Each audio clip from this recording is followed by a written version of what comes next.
Beleza? Fala, fofuchos! E aí, como é que vocês estão? Tranquilos? Estamos de volta aí para nossa aula de história, dando seguimento aí no nosso conteúdo. Só para a gente dar uma relembrada aí, galera tá meio, né, perdida. Só lembrar que nesse bimestre aí a gente começou a ver o período que a gente chama de República Oligárquica, né? O governo dos fazendeiros. Acabou lá a República da Espada, os militares eles saem, entra agora a elite cafeicultora, que vai governar até 1930, quando chega aí Getúlio Vargas. Eu expliquei aqui na última aula, a gente falou aqui sobre a política, o voto de cabresto, a política dos governadores, a política do café com leite. Falamos sobre economia, a política de valorização do café, o convênio de Taubaté, que vai dar aí na política de valorização do café.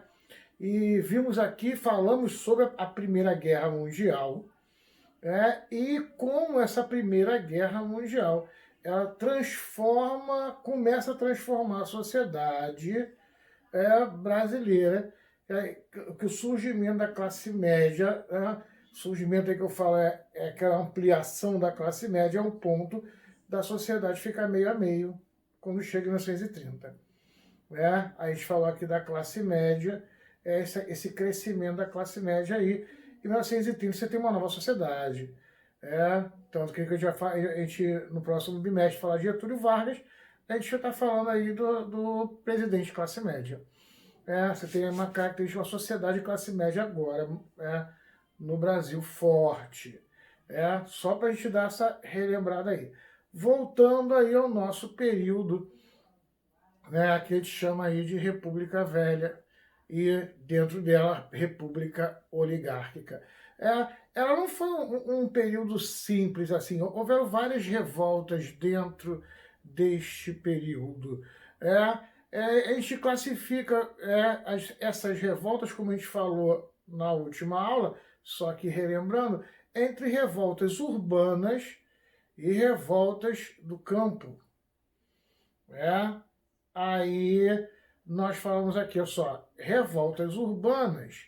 Nós temos aí 4 revoltas, que são a revolta da chibata, a revolta, revolta da vacina, com Oswaldo Cruz, importantíssimo para a gente, e a primeira e a segunda revolta tenentista, Revolução Tenentista, que a gente vai deixar para ver no final, porque aí já está no finalzinho, já a segunda já está acontecendo aí, período pós-guerra, a gente vai falar aí, período pós-segunda guerra, perdão, o período pós-Primeira Guerra Mundial.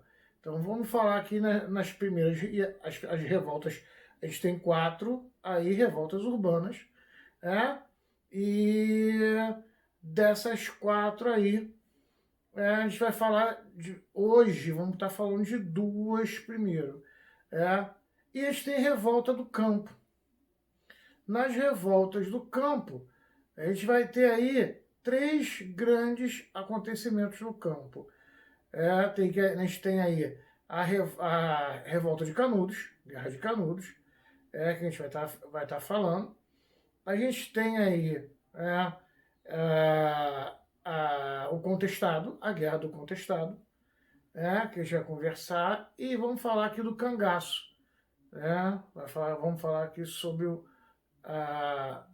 cangaço, com a parte aí dos cangaceiros, como é que funcionava toda aquela estrutura do que a gente chama de banditismo. Tá? A gente vai estar vendo aí a parte rural ainda não vamos ver.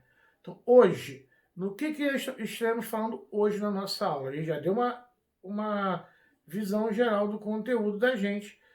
Hoje na nossa aula vamos estar falando das 2 revoltas, primeiras revoltas aí, que é a revolta da chibata, do centro urbano, revolta da chibata, revolta da vacina. E vamos corrigir as questões que eu deixei aí na plataforma pra gente. Vamos lá? Revolta da Chibata. Revolta da Chibata do chicote, né? Vamos entender aí por que essa revolta ela tem este nome. É uma revolta que vai ocorrer dentro da Marinha. Primeiro que a Marinha Brasileira, nessa época, é armada. Ela vem da Armada Portuguesa. A Armada Portuguesa que descobriu o Brasil, que construiu essa estrutura. Então, para pensar o seguinte, no Brasil você só tinha duas forças militares, na época não tinha o avião ainda. Então você tinha a Marinha e o Exército, a Armada e o Exército. Daí, revolta, primeira revolta da Armada, segunda revolta da Armada, lembra que a gente viu aqui? No período aí militar, na República da Espada. Então, essa armada aí, essa marinha, ela é uma marinha da elite.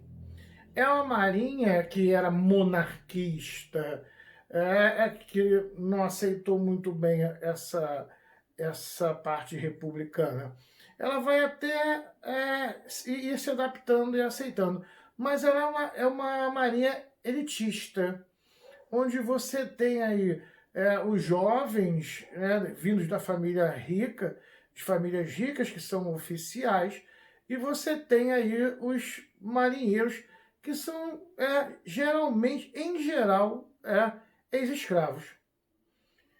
Eram péssimos os salários, e para você ter uma noção do que a gente está falando, na época existia uma lei de vadiagem. Se você fosse pego dormindo na rua, bêbado, vadiando, você era preso e mandado para a Marinha, trabalhar 5 anos, trabalho forçado na Marinha.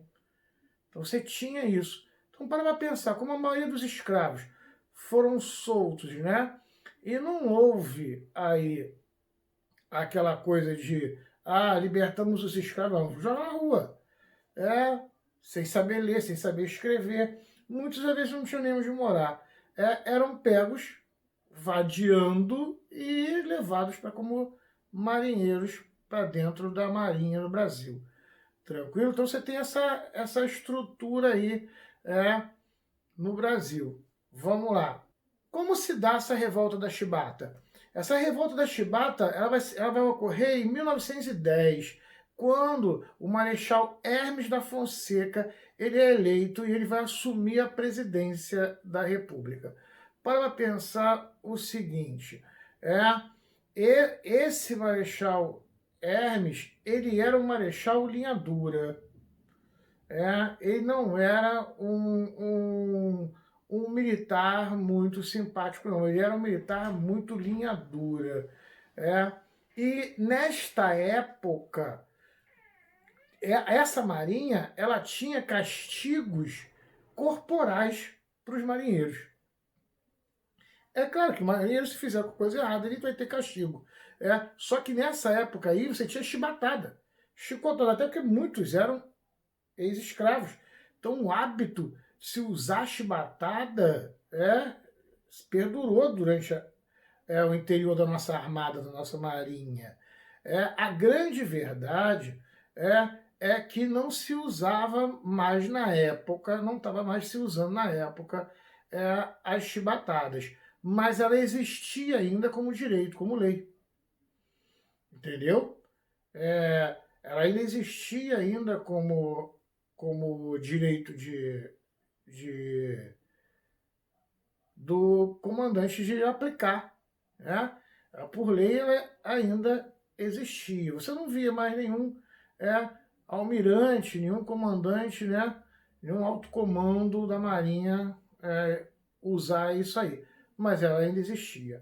Então o que vai acontecer? É nesse momento que o Brasil vai comprar 3 grandes coraçados da Inglaterra, super navios, uma potência lindíssima, com vários canhões.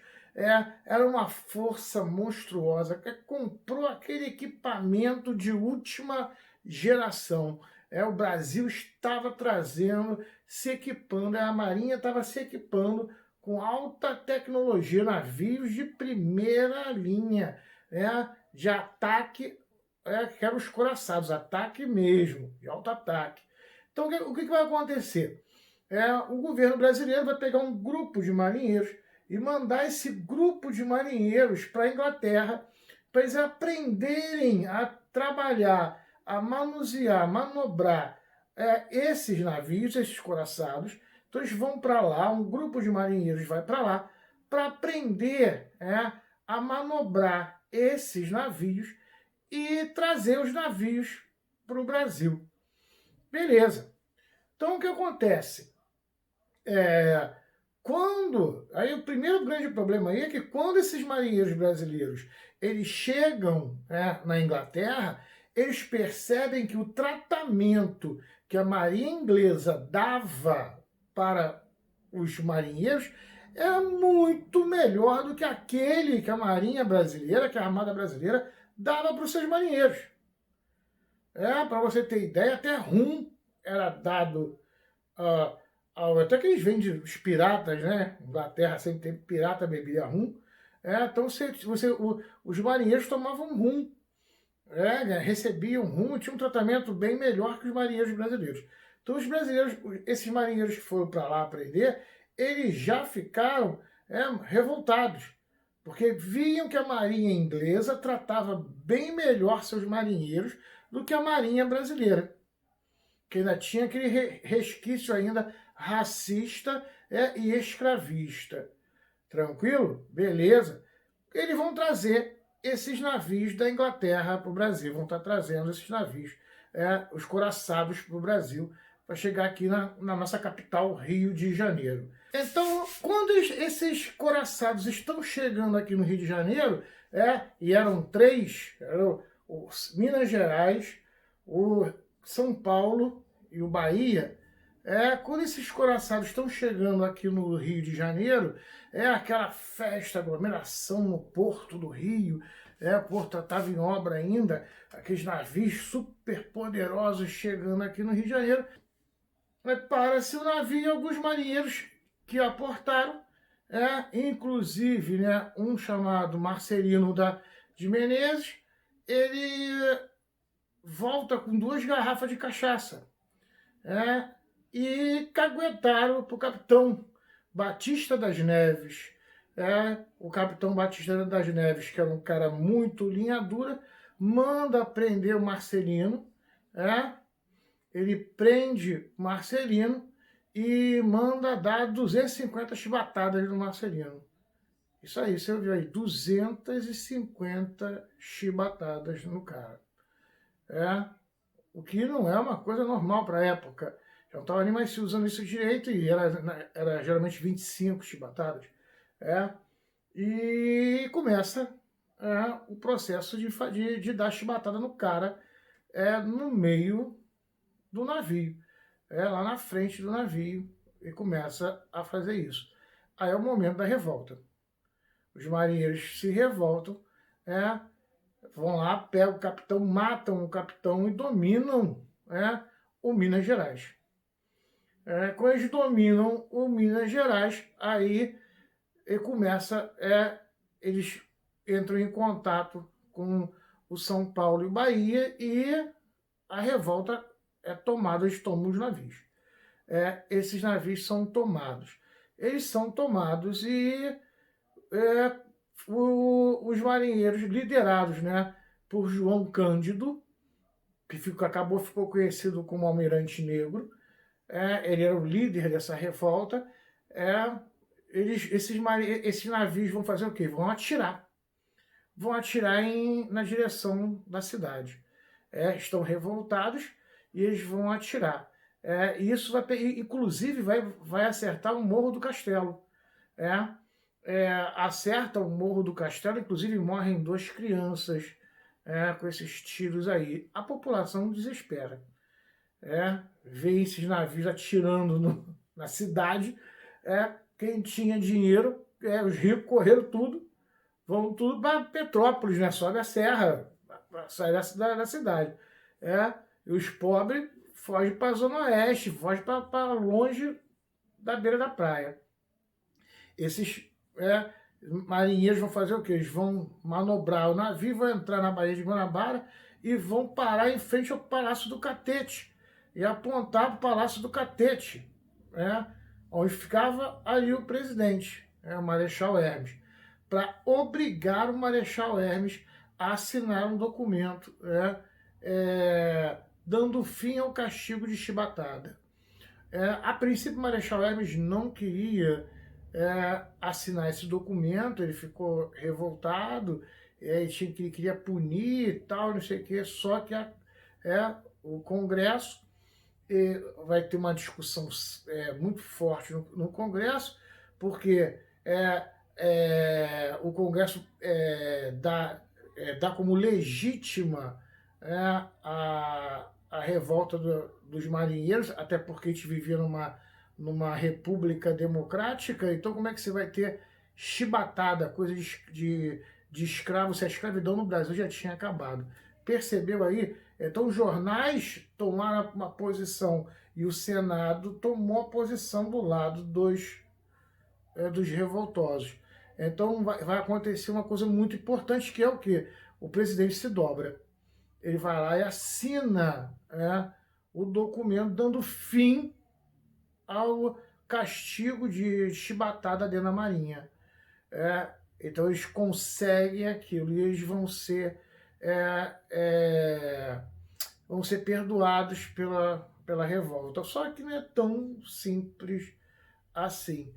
O alto comando não aceitou muito bem esse tipo de coisa. E o que aconteceu? Logo um ano depois, vai ter uma outra revolta, uma segunda revolta aí, que a gente tem essa segunda revolta como falsa, como fosse uma armação para poder se prender os líderes da primeira, sacou? Então, se prendeu os líderes da primeira, como se eles tivessem participado dessa segunda revolta. Que eles não participaram, mas foram presos. E o João Cândido foi preso também. Pegaram esses líderes aí da revolta da primeira, culpando eles pela segunda revolta, e levaram eles e botaram numa cela na Ilha das Cobras.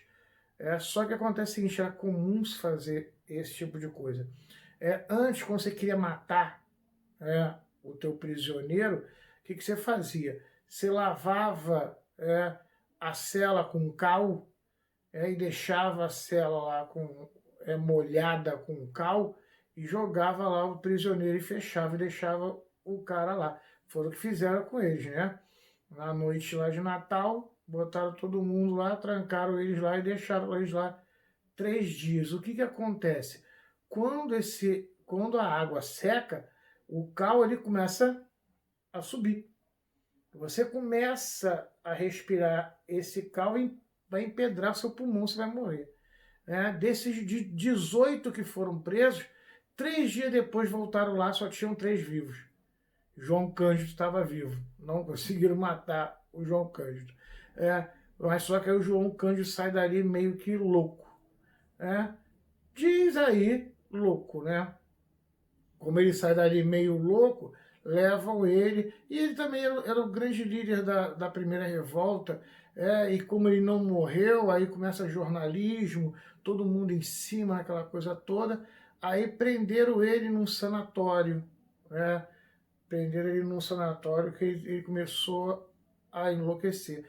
Na verdade, ele não ficou louco. Ele não ficou louco. Ele ficou lá no sanatório, mas ficou mais ou menos um ano.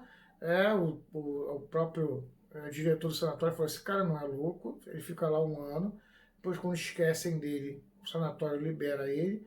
Ele vai passar o resto da vida dele pescando ali, como pescador. Ele chega a viver aí até bem pouco tempo. Inclusive, quando o Minas Gerais ele foi levado, ele foi aposentado e foi levado para ser afundado, antes dele ser afundado, de ser levado para ser afundado, o próprio João Cândido, ele saiu no barquinho para ir lá dar um beijo no navio, porque marcava a história da vida dele. Isso aí foi um fato, isso é verídico, né? E com isso marca aí um momento para a gente ver o quanto a estrutura da nossa república ainda era discriminadora. Foi o que a gente falou aqui, não era um governo voltado para o pobre, voltado para o cidadão, para uma elite. Não se via mestiços e negros como cidadão. Isso aí é um momento muito delicado da nossa história. Tranquilo até aí, gente? Beleza? Agora a gente vai dar uma olhadinha na revolta da vacina. A gente vai ver aí como ocorre essa revolta da vacina aí, como era a saúde nessa capital brasileira aí, no Rio de Janeiro. Vamos lá? Surge agora uma república no Brasil, uma república feita da elite para a elite. Uma república que ela libertou os escravos, mas ela não pensa no escravo como um cidadão igual ao homem branco. Há um programa, no Brasil, havia um programa de clareamento da população brasileira. No primeiro governo do Brasil, Deodoro da Fonseca, e Floriano Peixoto, que são governos positivistas, e aí tem uma ideia eugenista, dessa visão aí de purificação da raça, que já vem no modelo positivista, a ideia de se criar uma república, o modelo da França. Como criar um modelo francês de república com uma massa de mestiços, negros, e uma elitezinha branca, além do medo dessa grande massa se revoltar e tomar o poder, como aconteceu no Haiti. Então vamos fazer o quê? Temos que trazer trabalhadores brancos para clarear a população. Há um projeto de clareamento da população brasileira. Inclusive, o primeiro cafeicultor a trazer trabalhadores livres para o Brasil foi o Palheta, do Café Palheta. Ele trouxe japoneses, orientais, chineses, que vieram, que foi dar lá naquele bairro da Liberdade de São Paulo, e o Senado ele veta a vinda de orientais para o Brasil. Qual era a justificativa? O Brasil já tem negros e mestiços demais para a gente trazer amarelos e piorar a raça. A ideia era trazer brancos. Percebeu? Então eu quero que você entenda isso. Há um projeto de clareamento da população brasileira. Outra coisa que eu quero que você entenda, eu estou dando esses exemplos aqui para poder chegar na medicina brasileira. A Faculdade de Medicina do Brasil dizia que as doenças tropicais, que doenças são essas? Febre amarela, malária e peste bubônica, as três doenças aí chamadas doenças tropicais. Por quê? Porque quando chegava no verão, que a temperatura subia, elas proliferavam, quando a temperatura descia, elas sumiam. Essas doenças tropicais, elas eram criadas e transmitidas pelo negro e pelo mestiço. Ponto. Olha só, eu não estou dizendo simplesmente racismo. Eu estou dizendo para você que a Faculdade de Medicina do Brasil ensinava isso aos seus médicos. A visão que a medicina brasileira tinha era uma visão racista. Então, e a população acabava acreditando nisso. Por quê? Porque, primeiro, o médico te falava. Segundo, porque quando chegava o verão, que a temperatura subia e a doença proliferava, a elite copacabana fazia o quê? Saía do centro, saía do Rio de Janeiro e subia para a região serrana, Petrópolis, Teresópolis, região mais fria, onde a doença não se manifesta. Ficava lá todo o verão. E aqui no Rio, aquele fervilhão de gente morrendo com a doença. Quando a temperatura amenizava, quando ela diminuía e a doença desaparecia, a elite descia e falava, tá vendo, somos brancos, somos elite, a gente não pega essa doença Isso é coisa de vocês, pobres e mestiços. Só que isso não resolvia o problema de saúde no Brasil. Esse era um grande problema que você tinha, ao ponto, né, de navios estrangeiros do Rio de Janeiro, que era a capital da República e capital, antiga capital do Império e capital da República, do Rio de Janeiro ficar conhecido como o túmulo dos estrangeiros, porque os navios estrangeiros chegavam aqui para despejar mercadorias, turistas, e pegar o café para levar, e o pessoal descia aqui, pegava doença e morria. Chegou ao ponto de navios pararem em Fernando de Noronha, descarregarem e ir embora, que não queriam vir para o Rio de Janeiro para pegar doença. Para você ver a que ponto o Rio de Janeiro ficou conhecido como o túmulo dos estrangeiros. Vamos lá, só para a gente deixar aqui, você entender, em 1890 é criada a Escola Alfredo Pinto, que é a primeira escola de enfermagem do Brasil. Ela é criada dentro do que hoje lá é a nossa faculdade, aqui da Faculdade do Rio de Janeiro. E voltando a esse processo que está chegando agora em 1904, quando os militares eles saem do poder e entram os fazendeiros. Aí você tem o governo aí de um presidente chamado Rodrigues Alves. Rodrigues Alves, fazendeiro de Minas Gerais. Ele tem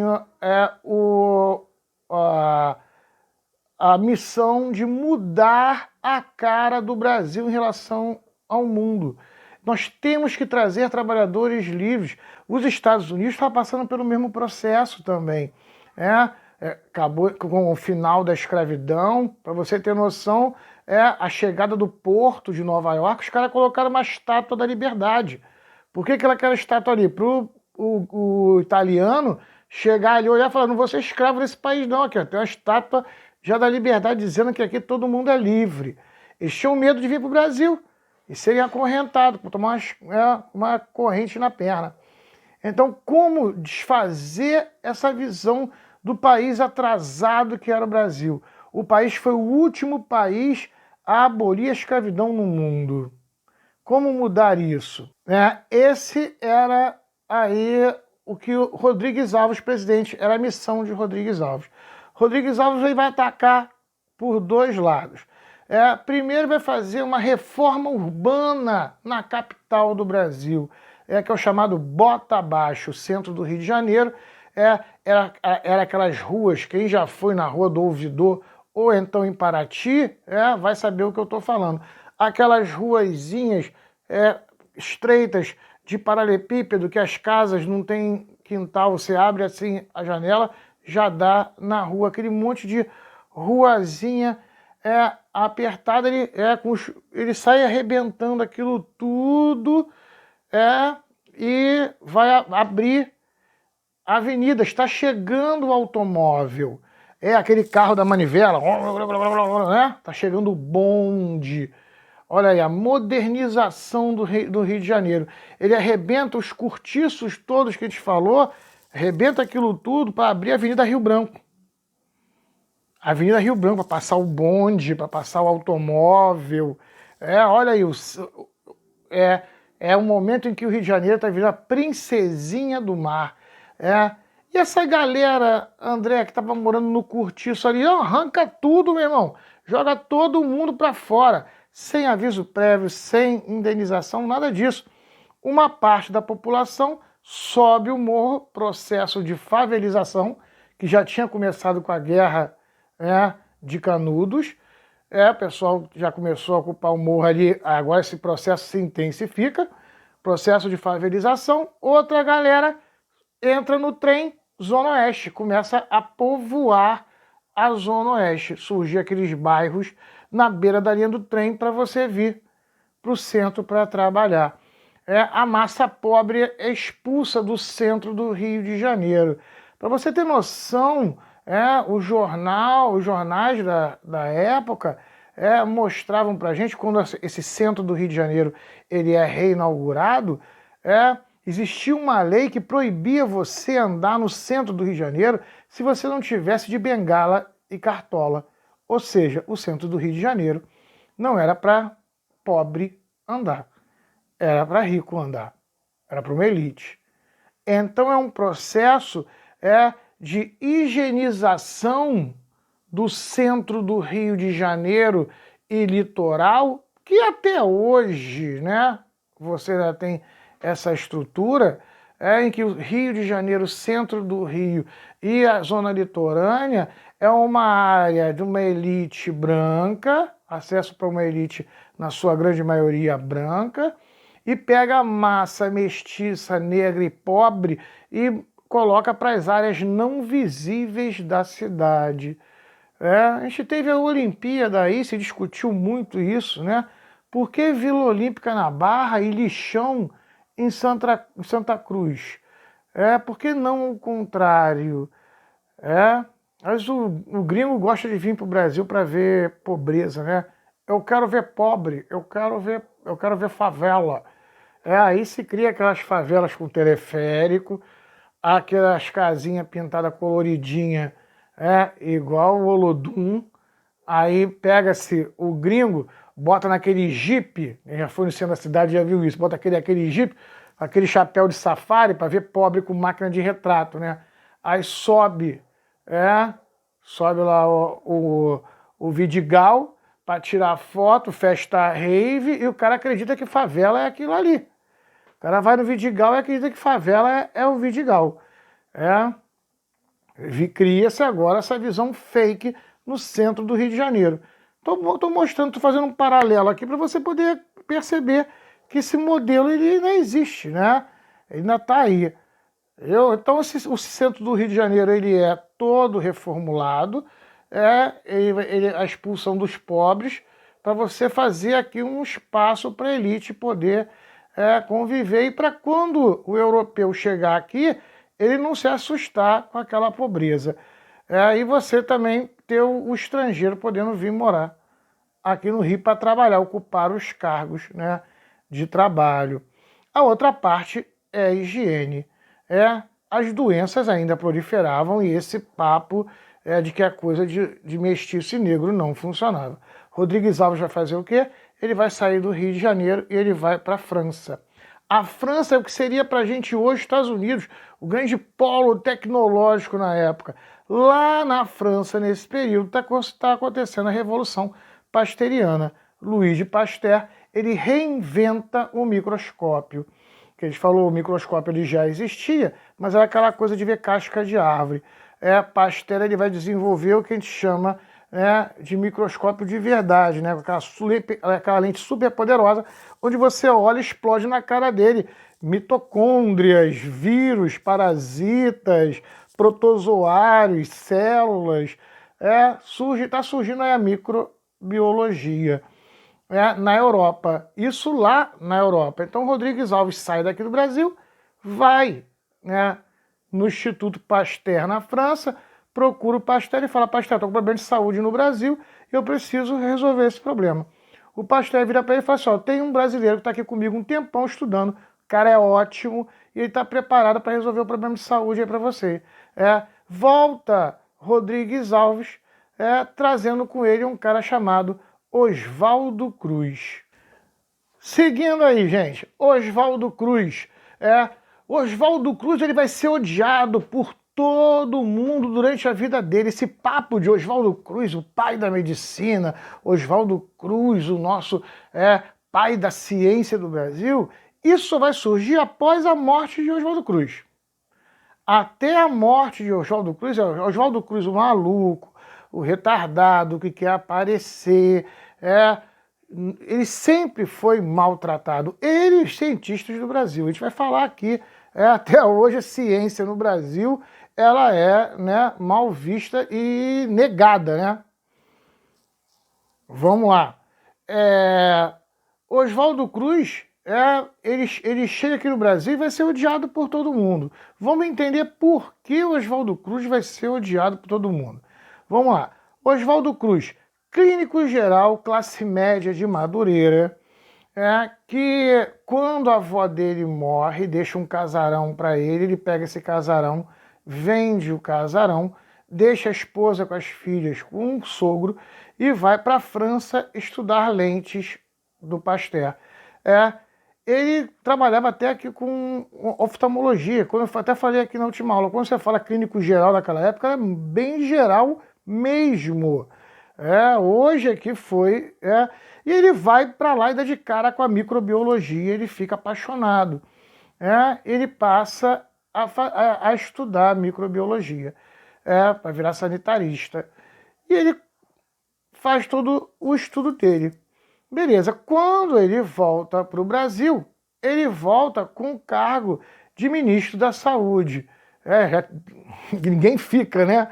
Então, gente, na época, primeiro, tirando a brincadeira aí, na época não tinha esse nome de ministro da Saúde, mas era o que equivale hoje a ministro da Saúde. Era o cargo mais alto na saúde pública do Brasil. E ele era o nosso ministro da Saúde. Então, primeira coisa que acontece, as universidades de medicina do Brasil vão dar as costas para Oswaldo Cruz. Que negócio é esse? De um clínico geral de Madureira, que ninguém sabe quem é, chega agora e vai ocupar o cargo mais alto da saúde no Brasil. Os doutores e pós-doutorados das universidades de medicina não aceitavam ser mandados por um clínico geral de Madureira. Então, a primeira coisa é virar as costas para o Oswaldo Cruz. Segundo, que papo é esse de microscópio? O que é isso? Ninguém nunca viu. O primeiro microscópio está vindo na bolsa do Oswaldo Cruz. Então, olha aí, ó. O cara é desconhecido, o equipamento que ele trabalha é desconhecido. Segundo, a medicina no Brasil era uma medicina observacional. E a medicina que o Oswaldo Cruz fazia era uma medicina experimental. Vamos entender isso. Medicina observacional. O que você está sentindo? Dor de cabeça, febre, dor no corpo? Virose. Observacional. Eu observo os sintomas e através dos sintomas eu dou um diagnóstico. Medicina experimental. Coleta de urina, sangue, fezes, levo para o laboratório, faço o exame com reagentes, experimento reagentes químicos, faço o exame e dou um diagnóstico. Então, o cara era desconhecido, o equipamento que ele usava ninguém sabia o que era, a medicina que ele fazia era bizarra, era desconhecida. Para pensar naquela época, um cara colhendo as suas fezes e sua urina para levar para casa. Você fala assim, o que esse cara quer com minhas fezes e com a minha urina? Percebeu? Hoje você nem passa batido, mas naquela época a pessoa fala, que é isso? Que coisa é essa? Ninguém entendia isso. Então é complicado. A faculdade de medicina, ela vira as costas para o Oswaldo Cruz. Segundo problema, Oswaldo Cruz, ele vai falar assim, doença não tem nada a ver com cor de pele. Doença é uma questão de higiene. Estou criando agora um código sanitário e todo mundo vai ter que seguir. Branco, negro, rico, pobre, bonito, feio, novo, velho. O código sanitário é para todo mundo. Pronto. Ele agora cria um outro problema com a elite Copacabana. Por quê? Porque a elite olha para o código sanitário do Oswaldo Cruz e fala assim, esse negócio de lavar a mão, isso é coisa de pobre. Ele tem que botar para o pobre lavar a mão. Esse negócio de pobre, isso aí é para o pobre lavar a mão. A gente que é rico não precisa fazer isso. A gente não pega essa doença.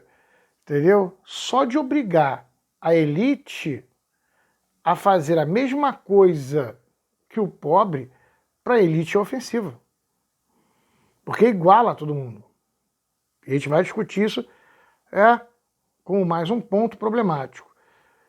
Então, olha aí, a elite vira as costas para o Oswaldo Cruz porque ele quer obrigar a elite a fazer a mesma coisa que a classe pobre faz.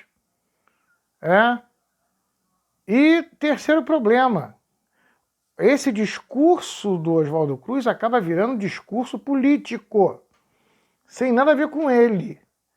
Por quê? Porque as pessoas começam a falar assim, vem cá, mas olha só, se a doença pega em todo mundo, e todo mundo tem que fazer a mesma coisa, por que só o branco pode fazer concurso público e o negro não pode? Por que existem cargos para branco e cargos para negros? E mestiços? Percebeu? Então o discurso de Oswaldo Cruz acaba sendo utilizado para bandeiras de lutas trabalhistas. E ele nem tinha nada a ver com isso. Pronto, olha Oswaldo Cruz no fervo do negócio. O Código Sanitário de Oswaldo Cruz, conhecido como Código das Torturas. O que tinha nesse Código das Torturas? Primeiro, dizia o seguinte: todo local que vende alimento, ele tem que primeiro cobrir o alimento não pode ficar exposto, porque ficava exposto, e tem que ter um lavabo, ou seja, uma pia com sabonete para você lavar a mão. Qual a relação entre lavar as mãos, comer e ficar doente? As pessoas não entendiam isso.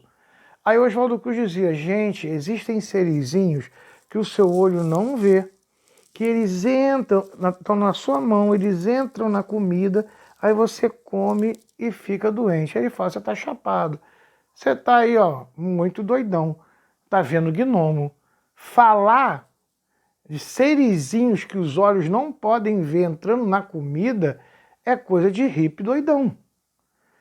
Oswaldo Cruz era piada com seres imaginários que ele falava que traziam as doenças.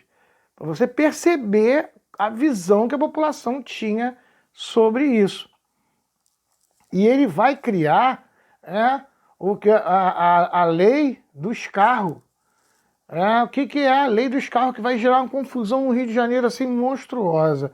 As pessoas tinham um hábito de escarrar até no chão de casa, porque muitos mascavam o tabaco, né? Lembra do filme de cowboy, o cara aí cospe aquele negócio, né? No chão. As pessoas cuspiam no chão, dentro de casa mesmo. Tá ali mastigando, vou assoar o nariz. No chão mesmo, dentro de casa. Aí você passa descalço, pisa naquilo, outro pisa naquilo, outro pisa, vai contaminando todo mundo. Aí o Oswaldo Cruz vai criar a lei proibindo se escarrar no chão, até da sua própria casa. Isso vai criar tanto problema que o Senado vai discutir a constitucionalidade da lei do escarro, já que o cidadão brasileiro é livre para escarrar no chão da sua própria casa. Isso virou uma confusão danada. Se você for para a roça, pessoal aí mais velho, que tem um vovó bem das antigas, que ainda masca tabaco, você pegar alguém assim de roça que ainda masca tabaco, você vai ver que na casa, geralmente em filme, você vê isso. O cachorro, o cara coroa sentado na cadeira de balanço, com a espingarda do lado, aquele cachorro sentado, ele mascando tabaco, aí tem uma panela velha que ele cospe na panela, porque ele não pode mais escarrar no chão. Aí ele escarra dentro da panela. Entendeu? Essa figura aí, até em desenho animado, você ainda tem aí. É por causa da lei do escarro, a proibição de se escarrar dentro de casa. Oswaldo Cruz, você percebeu aí a confusão que o Oswaldo Cruz está gerando. Vamos lá. Primeira doença que o Oswaldo Cruz vai combater é a peste bubônica, a doença transmitida pelo rato, hoje chama de a febre do rato, Essa doença é transmitida ou pela urina, fezes do rato, ou pelo contato com a pulga do rato. Contaminado, morde você, e você fica doente. Oswaldo Cruz descobre isso em laboratório e vai para jornais falar sobre isso. Ele vira piada. O apelido dele é O Gato, porque ele caçava ratos. Ele fala: pô, que coisa de maluco, esse cara quer dizer que a doença vem do rato.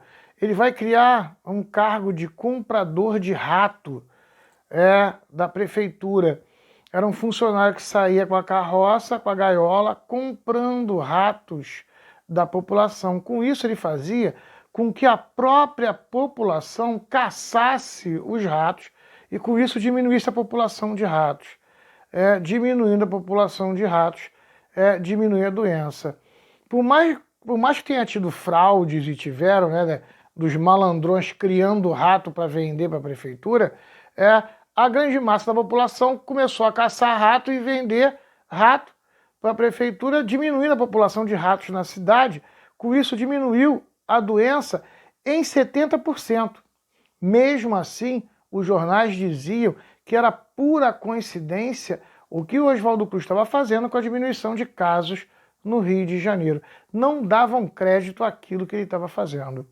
Tranquilo até aí, gente? Beleza?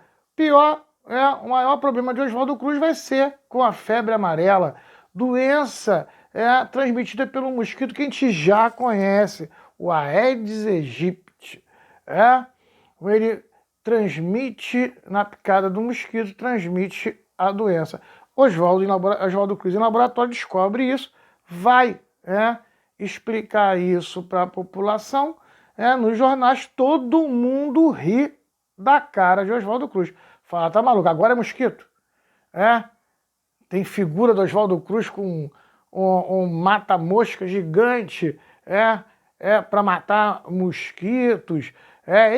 Virou piada nacional Oswaldo Cruz por causa da caça dos mosquitos. Ele vai criar um órgão público chamado SUCAM, que era responsável pela profilaxia da febre amarela. Como isso era feito? Se alguém na sua família tivesse febre amarela, você ligava aquele telefone, né? Alô? Ligava para a SUCAM. A SUCAM ia com a carroça na sua casa, tirava toda a sua família de dentro da casa, jogava uma lona branca na casa, pegava-se um tubo, prendia esse tubo a um incinerador, pegava-se enxofre, jogava o enxofre ali no incinerador, tacava fogo. A fumaça do enxofre entrava dentro do tubo, empesteava a sua casa, matava todos os mosquitos, depois se tirava a lona, pegava um copo de petróleo e jogava na caixa d'água. O petróleo é mais leve, com isso fica na superfície, a larva não consegue respirar, assim ele fazia a profilaxia da febre amarela. Pensa o seguinte, pensa que as coisas estão acontecendo junto. De um lado, Oswaldo Cruz atacando a febre amarela, do outro lado, Pereira Passos destruindo a cidade, reformando a cidade, construindo Avenida Rio Branco. Essa coisa toda está acontecendo simultaneamente, os dois estão fazendo ao mesmo tempo. Então imagina você morando num cortiço, você acorda de manhã, olha para um lado, a casa do teu vizinho sumiu porque o Pereira Passos arrancou para fazer a Rio Branco. Do outro lado, a casa do outro vizinho está com uma lona saindo fumaça de enxofre. Tu fala, estou matando os pobres, eu sou o próximo. Eu estou ferrado. Aí você pensa assim, não, pô, mas cortiço, eu vi na novela, era tranquilo, era mole a vida no cortiço. Nada disso. Cortiço era conhecido como cabeça de porco. Casarão abandonado, onde em cada quarto morava uma família. Você fala moleza. Moleza não era quantos filhos teve tua avó? Naquela época era 10, 12, 13, 15. Tudo num quarto. Quarto só. E um banheiro para todo mundo. Ainda tinha o cara que criava gato, cachorro, galinha, macaco, porco. Aí chegava no final de semana, matava-se o porco, fazia o churrasco para todo mundo, pegava-se a cabeça do porco, que era naquele portão de seta, enfiava a cabeça do porco ali para mostrar para a vizinha do outro cortiço, a vizinha fofoqueira, já existia fofoqueira na época, para mostrar a vizinha fofoqueira do outro lado que aqui nesse cortiço todo mundo é unido. Criou o porco e comeu o porco junto. Só que aí escorre o sangue, barata, rato, mosca varejeira. Lembra que a gente falou da coleta do lixo? Lá do Gary? Olha aí, ó. A cidade proliferava em doenças. Oswaldo Cruz, com essa reforma e Pereira Passos, tudo, a população desespera. Fica todo mundo desesperado, e vai para a rua. É o momento em que Oswaldo Cruz vai, para piorar a situação, Oswaldo Cruz, lendo um jornal de medicina, uma revista de medicina, ele descobre que tem um médico lá em Cuba que chegou à mesma conclusão que ele, que a doença também era transmitida pelo mosquito. E o cara foi além, o cara desenvolveu um remédio para imunizar as pessoas, uma vacina. Aí o Oswaldo Cruz fala, pô, eu não posso estar errado aqui, e o cara errado lá, a gente nunca cruzou as nossas informações. O que ele faz? Ele sai do Brasil e vai em Cuba pegar todo o trabalho do cara e traz para o Brasil. Só que aí que é o problema. A vacina dele, que ele está trazendo, não é aquela vacuna que a gente falou aqui, em que ela é subcutânea, ela é na pele. Está surgindo agora um novo tipo de vacina, aplicado no músculo. Então eu quero que você entenda o seguinte, a vacina era nova, não tinha sido bem testada, e o método de aplicar era totalmente desconhecido no músculo, em ombros e nádegas, nas partes, nos músculos no ombro ou nas nádegas. Diz a lenda que quando Oswaldo Cruz chegou aqui no Brasil com a vacina, que ele vai produzir isso tudo em larga escala para criar uma lei de vacinação obrigatória. Diz a lenda que o Rodrigues Alves, o presidente na época, meio que deu para trás. Tá maluco? Você não testou nem isso aí direito. Vai querer aplicar em todo mundo e começar a matar. Aplica nos pobres primeiro. Se matar muito, a gente para. Disse a lenda. Tá? Aí diz que o Oswaldo Cruz falou, não. Ou aplica em todo mundo, ou não aplica em ninguém. Porque senão a gente não vai ter o resultado efetivo. Aí disse justamente que essa ligação forte, essa confiança grande que o Rodrigues Alves depositava em Oswaldo Cruz que deu a força para ele criar a lei de vacinação obrigatória. Todo mundo tinha que ser vacinado. Para você ter noção, você não conseguia receber seu salário sem a carteira de vacinação, você não comprava carne no açougue sem a carteira de vacinação e leite na padaria sem a carteira de vacinação. O Oswaldo Cruz ele cria um sistema tão forte, tão amarrado, que obrigava as pessoas a se vacinar. E a SUCAM, ela tinha poder de polícia. Se você não quisesse, eles arrombavam tua casa, te vacinavam, te prendiam. Você entender aí que era esse processo violento. Sacou? Ele vai criar a lei de vacinação obrigatória. Numa época em que a mulher não botava nem o cotovelo para fora, a roupa vinha até aqui. Pra você ter noção do que a gente está falando, revistas pornográficas da época, de 1904, mostravam ombros e joelho. Revista pornô da época mostrava ombro e joelho. Como fazer um cidadão de bem deixar a esposa e a família mostrar o ombro, a nádega, para o cara da SUCAM aplicar uma injeção? Ela era pornográfica. Certo. Então a elite militar lá, que a gente falou positivista, que tinha saído do governo para os cafeicultores, fazia oposição a eles, vê nesse momento, os jornais positivistas, vê um momento de tentar dar um golpe no governo dos fazendeiros. Então isso tudo com o Oswaldo Cruz fazendo saúde no país, sempre no Brasil, nessa política aí, saúde, nessa briga aí. Então o que vai acontecer? O jornal, o Escracho Carioca, vai sair com a seguinte manchete: o Cafajeste de Esmeralda e seus tarados. Cafajeste de Esmeralda, Oswaldo Cruz, porque quem era formado andava com anel de esmeralda. Tarados eram os caras da SUCAM.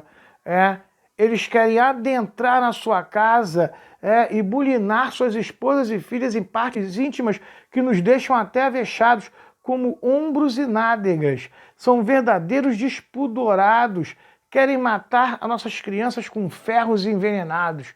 Qualquer coisa que você faça, que um cidadão de bem faça contra isso, será lembrado pela República do Brasil. Pronto. Amassa, lê isso no jornal, vai pra rua, quebra tudo, quebra a loja, vira bonde, toma o centro do Rio de Janeiro, numa super revolta, que a única coisa que eles queriam era não ser vacinado.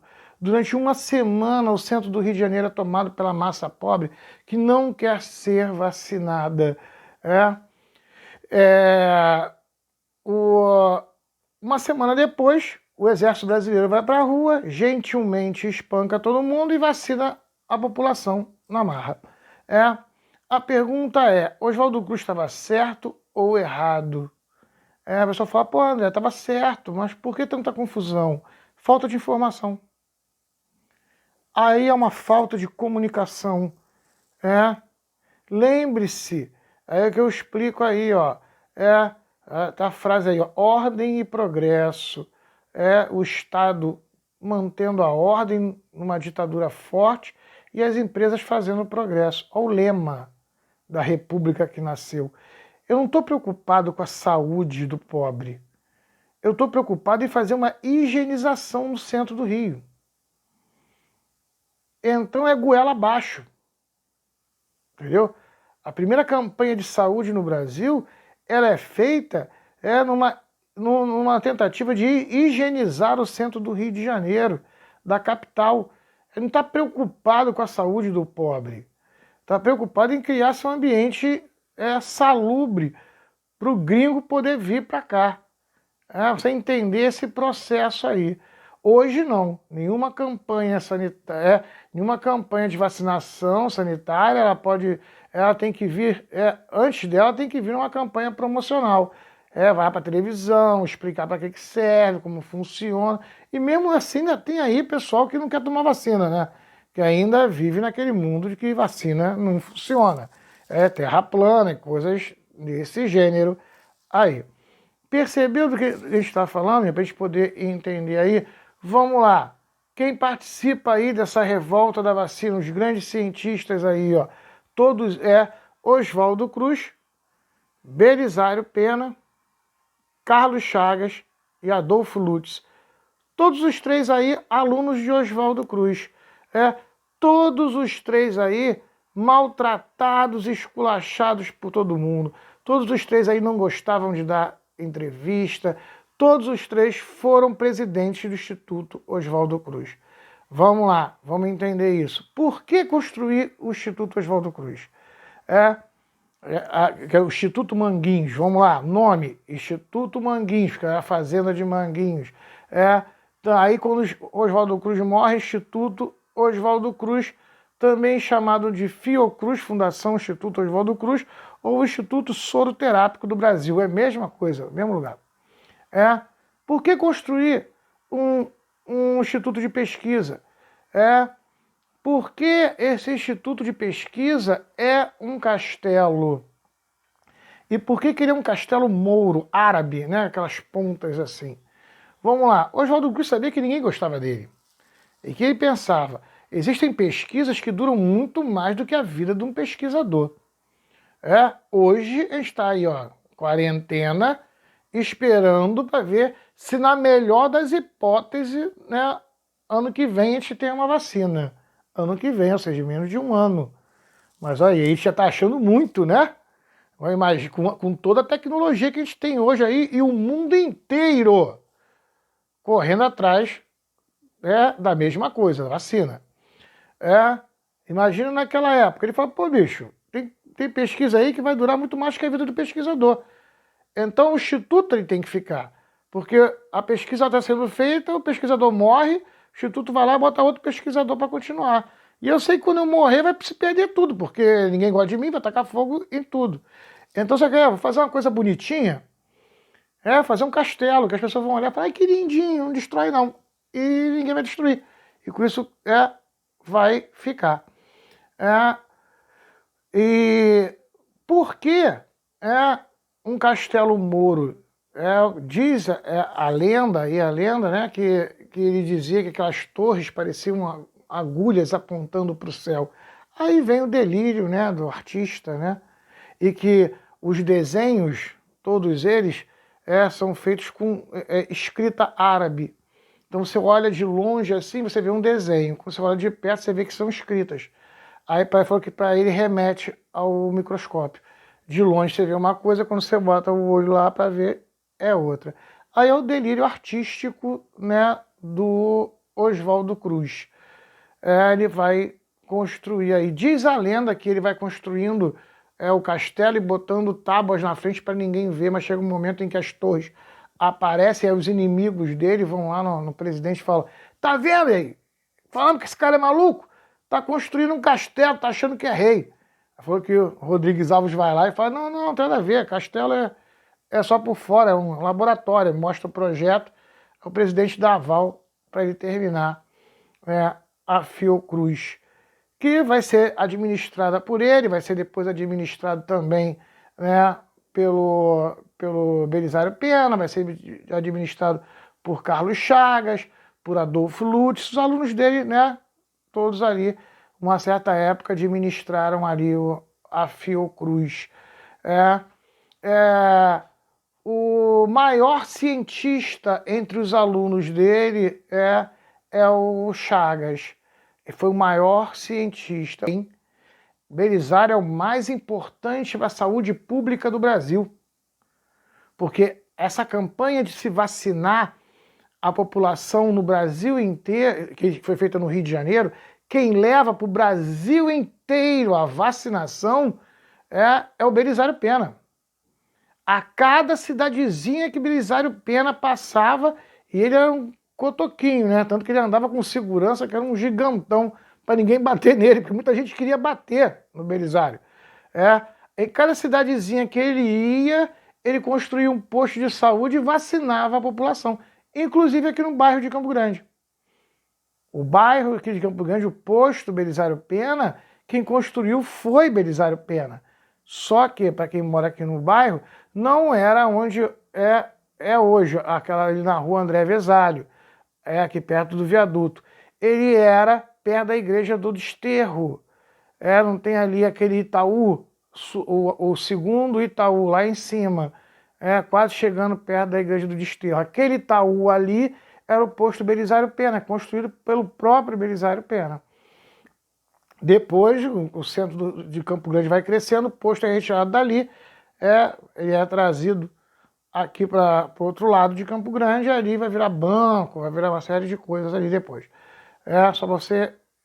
ele vai rodar o Brasil inteiro fazendo o processo de vacinação da massa, dessa galera toda. Vamos lá, o maior cientista é o Chagas. Chagas, quando jovem ainda, né, garotão, ele vai acompanhando o Belisário Pena nas vacinações, e numa dessas vacinações ele encontra uma garotinha com uma doença, e ele vai fazer o quê? Ele vai conseguir isolar o transmissor, o vetor, vai conseguir isolar o parasita, que vai dar o nome de Trypanosoma cruzi, em homenagem ao professor Oswaldo Cruz, e vai criar a profilaxia da doença, que é a doença de Chagas. Ele vai ganhar o prêmio Nobel por causa disso, que não tinha Nobel ainda, mas é o que equivale hoje ao prêmio Nobel. É o prêmio que trocou de nome e virou, né, prêmio Nobel.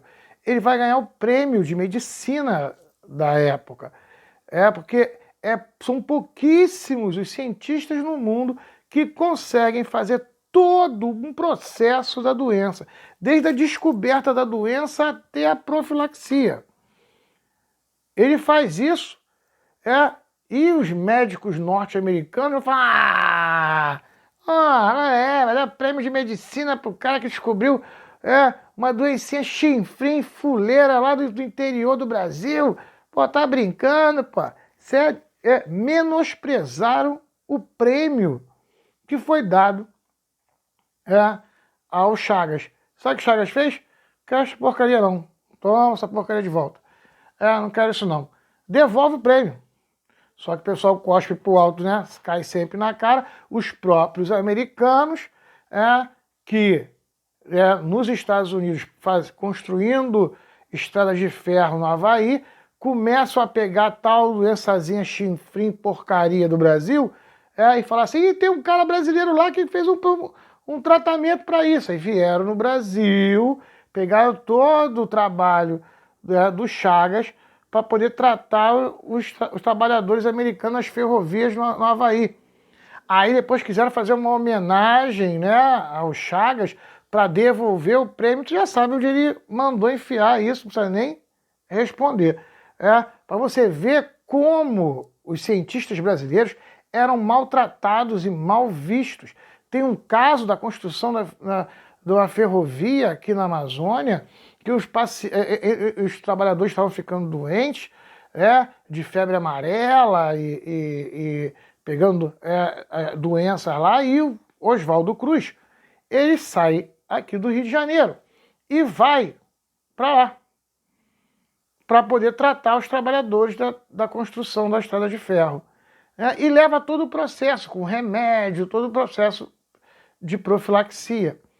O médico da empresa norte-americana que estava lá cuidando dos trabalhadores, vê Oswaldo Cruz chegar e tratar a galera e o negócio funcionar. Ele mostrou o trabalho dele.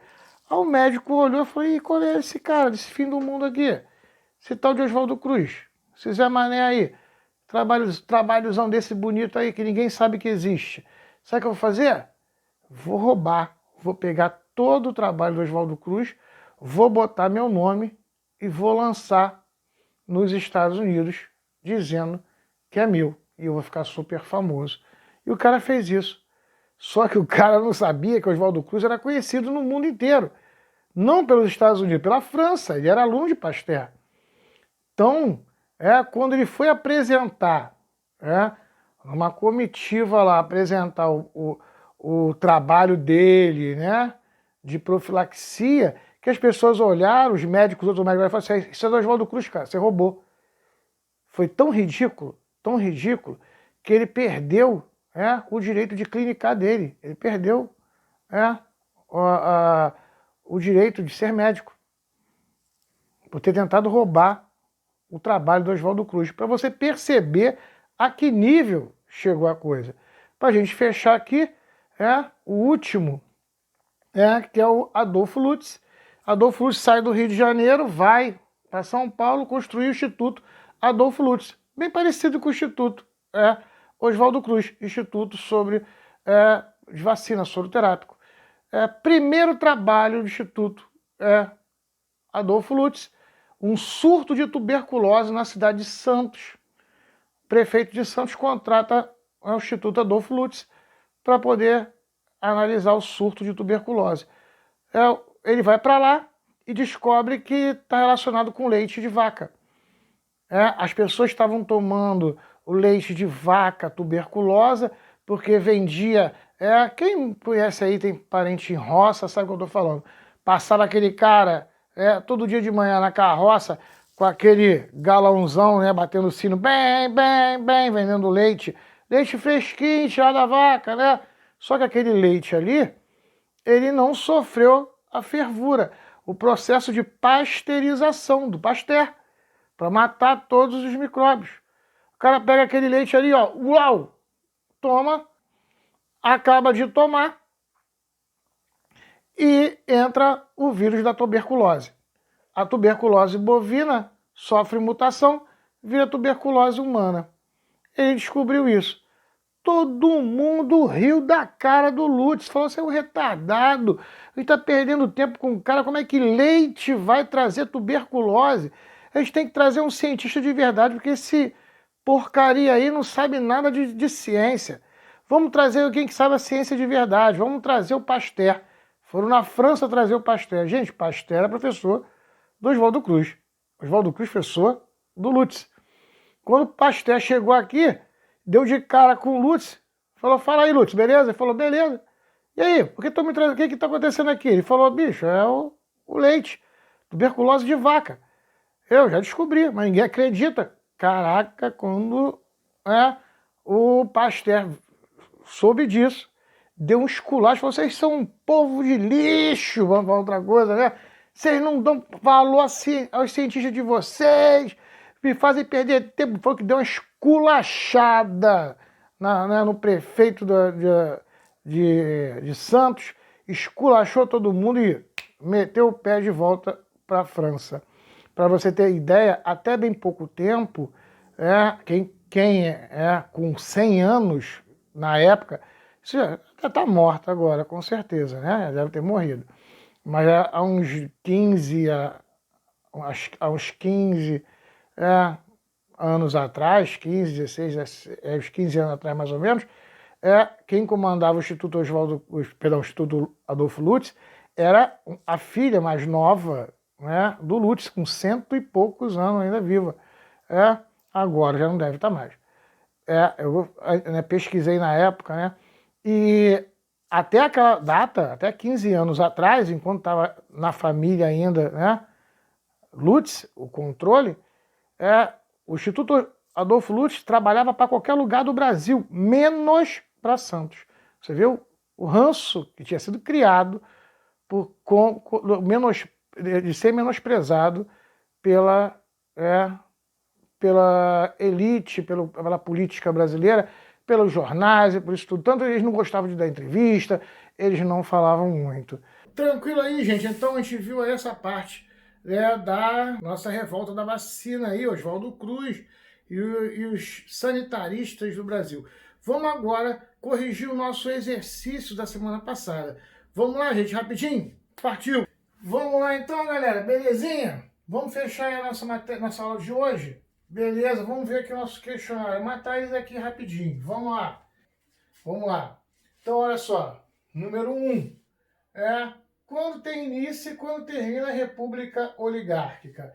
Ela tem início em 1894, no final da República da Espada, e vai até 1930 com a entrada de Getúlio Vargas.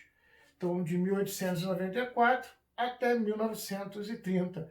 Explique o termo oligarquia. Oligarquia vem de governo de família. Explicou aqui. Era aquela coisa, você tinha as grandes famílias, as grandes elites dos estados, as grandes famílias ricas da elite do estado.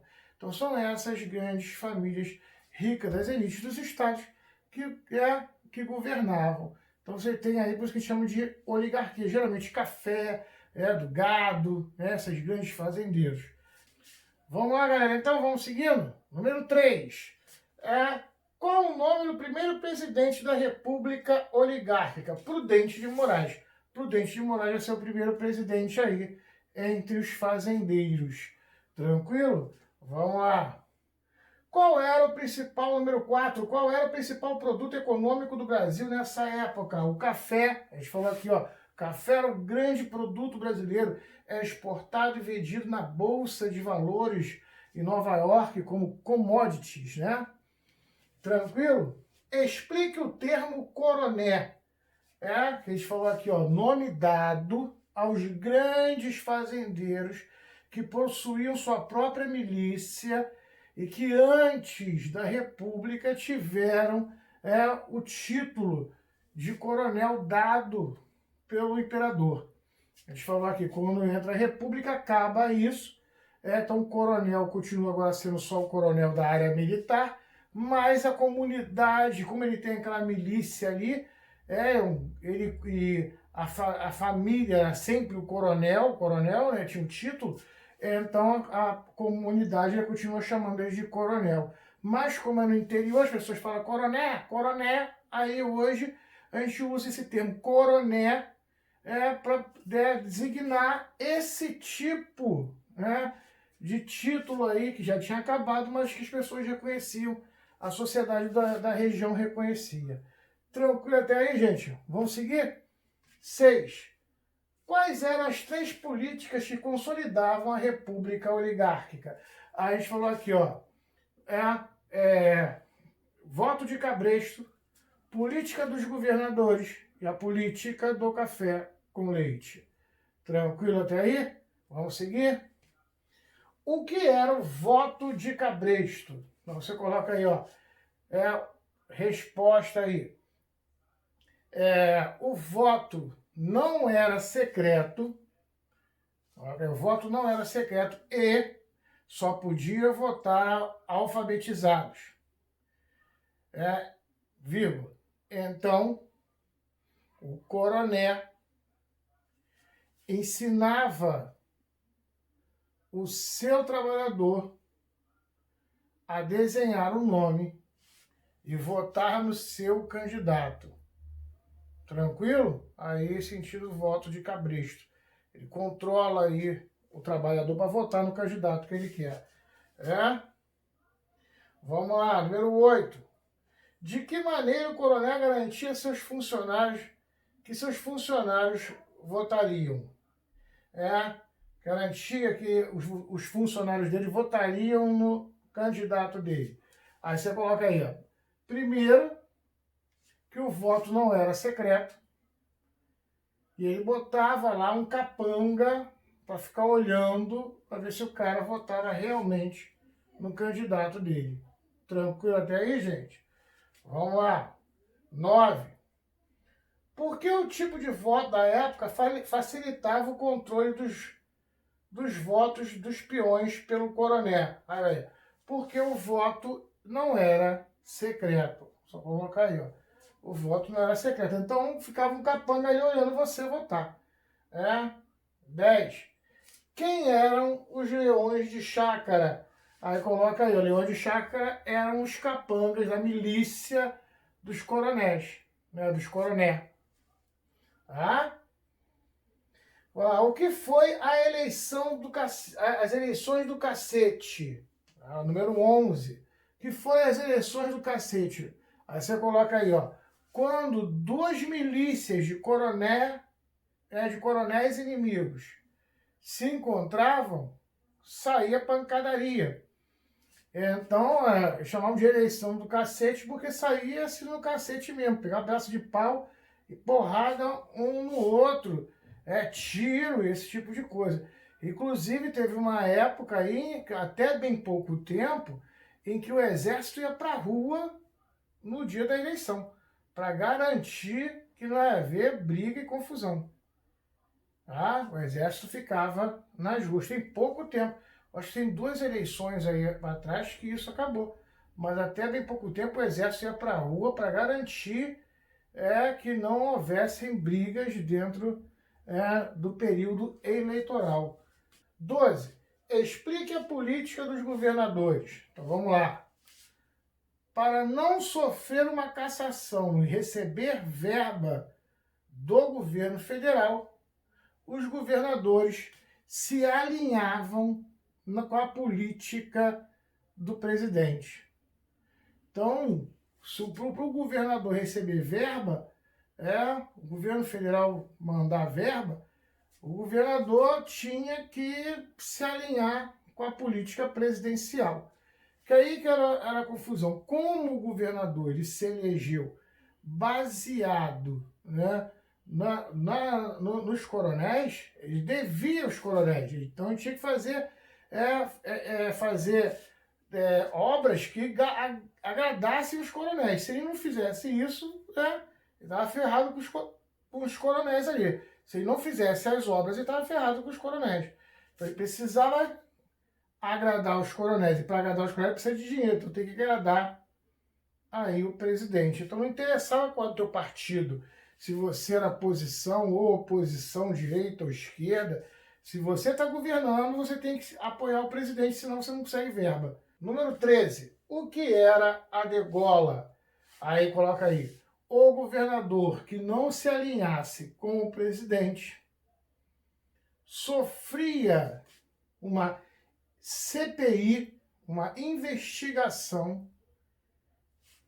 que era feita para derrubar o governador e colocar outro que apoiasse o presidente.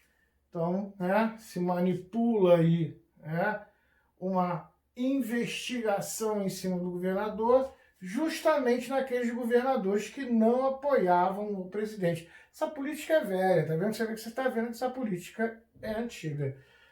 Então é o que a gente chama de degola, é tentar derrubar os governadores que não apoiam o presidente. Tranquilo até aí, gente? Foi? Explique a política do café com leite. Aí a gente falou aqui,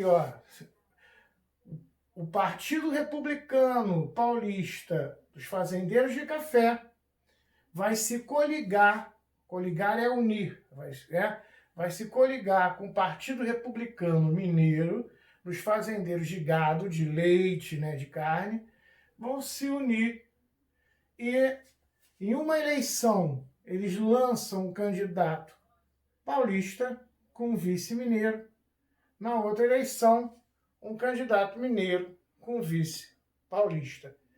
Então você vai seguir essa sequência aí inteira, até chegarmos aí ao Washington Luiz, que eu até falei aqui, o Washington Luiz, ele não é um presidente da política do café com leite, porque ele é o que quebra isso. Porque nesse momento, quem deveria ditar o presidente seria Minas Gerais. E o que aconteceu? Porque São Paulo, na última eleição, já tinha colocado um presidente. São Paulo rompe com Minas e lança o Washington Luiz. E vai desagradar Minas. Minas, você vai ver aqui, vai partir para o outro lado para lançar outro candidato. Então, essa candidatura do Washington Luiz já não é a política aí do café com leite. Mas até o Washington Luiz, você vai tendo aí, mineiro, paulista, mineiro, paulista, mineiro, paulista, mineiro, paulista, mineiro. 16. Qual o nome do último presidente eleito pela política do café com leite? Arthur Bernardes. O último presidente. Depois vem o Washington Luiz, que a gente falou aqui. O Washington Luiz já não é mais, isso aí. Então, Arthur Bernardes. Aí aqui, na 17. Por que a candidatura de Washington Luiz acabou com a política do café com leite? Foi aí que a gente falou. Aqui, você tem um presidente, Arthur Bernardes, paulista, e depois São Paulo de novo lança o seu candidato. Aí rompe com Minas Gerais. Eu expliquei já aqui pra gente, O que foi o convênio de Taubaté? Coloca aí, convênio entre o estado de São Paulo e o estado de Minas Gerais, em que o governo compraria todo o café, toda a produção de café do Brasil, estocaria para forçar um aumento do preço do produto na Bolsa de Valores. Então, o convênio de Taubaté é quando o estado de São Paulo e o estado de Minas Gerais eles se unem para comprar todo o café, toda a produção de café brasileira, travar essa produção para forçar o aumento do preço na Bolsa de Valores. Quando o preço sobe, eles vendiam, certo? O que foi a política de valorização do café? Que o governo deu início a essa política? Primeiro, vamos lá. Quem fez essa política? Foi Afonso Pena. Afonso Pena é que vai dar início a essa política. Por quê? Vamos entender. O que era, na verdade, a política de valorização do café? A política de valorização do café nada mais é do que o convênio de Taubaté, só que ele feito agora, em vez de pelo governo estadual, pelo governo federal. Porque o que acontece? A grande verdade foi quando o estado de São Paulo e Minas Gerais, eles queriam já começar a fazer isso, em vez de fazer com dinheiro do Estado. O problema é que Rodrigues Alves, que era o presidente, ele não aceitou. Ele falou, não vou usar dinheiro do governo federal nisso, para comprar café. O problema é de vocês. Então, a gente viu hoje aqui, Rodrigues Alves com vacinação, fazendo reforma na capital do país, ele não ia comprar café. Então, o Rodrigues Alves, ele fala assim, não, faz aí vocês. Então, tem um convênio de Taubaté, nesse ano, vai ser feito aí com São Paulo e Minas Gerais. Rodrigues Alves sai do governo, vai entrar aí Afonso Pena, Afonso Pena ele entra e aí já esse convênio de Taubaté, que era estadual, já vira federal. Aí daí para frente vai ser o governo federal que vai estar fazendo essa compra de café. 20. De que maneira o Brasil participou da Primeira Guerra Mundial? A gente falou aqui, o Brasil ele participa com a Cruz Vermelha. A gente viu aqui. Né? A Cruz Vermelha do Brasil é a primeira vez que a Cruz Vermelha brasileira participa de uma guerra. Então o Brasil ele vai participar mandando a Cruz Vermelha do Brasil. 21. De que maneira a Primeira Guerra Mundial alavancou a indústria brasileira? Coloca aí. Com a falta de produtos industrializados estrangeiros por causa da Primeira Guerra Mundial, a indústria brasileira se desenvolve para tapar esse buraco. Foi o que a gente falou aqui, o Brasil altamente dependente dos produtos industrializados que vinham de fora. A Primeira Guerra Mundial, os países industrializados estão todos em guerra, eles não estão produzindo mercadorias para vender para a gente aqui. Então, há uma escassez de mercadoria no país. É um momento em que abre oportunidade para as indústrias nacionais se desenvolverem. Tranquilo? Beleza? Vamos lá. De que maneira a industrialização pós-guerra modificou a sociedade brasileira? Porque a gente falou aqui, ó, após Segunda Guerra Mundial, você tem agora uma indústria forte no Brasil, que ela cresceu, uma classe média que cresceu, a tecnologia está chegando ao automóvel, os grandes centros urbanos, e como base aí, ó, você pode colocar assim, ó, metade da população brasileira agora mora nas grandes cidades. Antes, a maioria das pessoas viviam no campo, poucas pessoas viviam na cidade.